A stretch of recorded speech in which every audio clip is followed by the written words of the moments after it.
বড় সিংহ এসে কিন্তু তোকে আক্রমণ করবে। বাবা খুব ভয় পেয়েছি গো। এই ভালুকটি দেখছে এক মহাদেবের অঙ্কুর। আচ্ছা তুই এই সিংহ শাবকগুলোকে ছেড়ে দে, আমি তোর জন্য অন্য খেলা এনে দিচ্ছি। কোথায় দাও দেখি। একে দেখছি ভাবে কিছুতেই মানানো যাচ্ছে না, লুকিয়ে থেকে মাটির বইটা আনতেই হবে। আমি নিয়ে আসি খেলবো। এই দুষ্ট ভালুকটি কিন্তু আমার মন কেড়ে নিয়েছে। আমার কথা মানছিস না তো? ডাকো ঋষি কুমারকে, ডাকো দেখি। হে ভালুক, কেন এই অশিষ্ট আচরণ করে নিজের পিতাকে কলঙ্কিত করছো তুমি? আর্য ও ঋষি কুমার নয়। আকৃতির অনুরূপ আচরণই তা বলে দিচ্ছে। আর তাছাড়া আমি এই জায়গাটিকে মনে রেখে এই কথা বলেছি।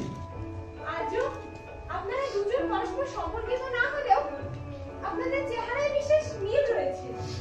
এই যদি ঋষিকুমার না হয় তাহলে কোন বংশে? পুরু বংশের। পুরু বংশ? এই তো আমারই বংশ। এজন্যই হয়তোবা আমাদের দুজনের আকৃতির অনুরূপ উনি লক্ষ্য করেছেন। পুরু বংশীয়দের এই হলো বৈশিষ্ট্য, তারা এই পৃথিবী শাসন করে এবং শেষ বয়সে তরুণী তাদের প্রিয় হয়ে ওঠে।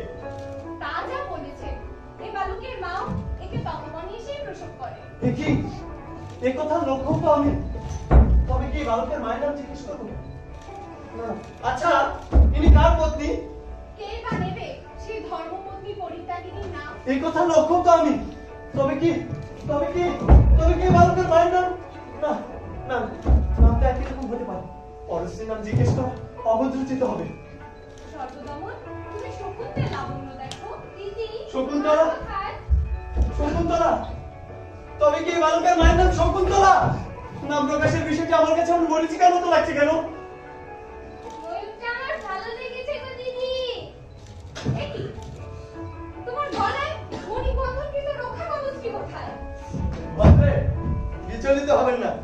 সিংহ শিশুর সাথে খেলা করার সময় এই মণিবন্ধনটি তার হাত থেকে খুলে পড়েছে। ছবে না। কেন?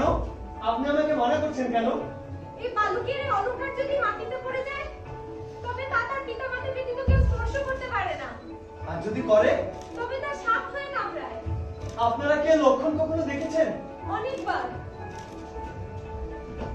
হৃদয়, এখনো কি তুমি তোমার পূর্ণ মনোবাসনাকে স্বাগত জানাবে না? এই ঘটনা তো অবশ্যই শকুন্তলাকে কি বলতে হচ্ছে। দিদি! পুত্র!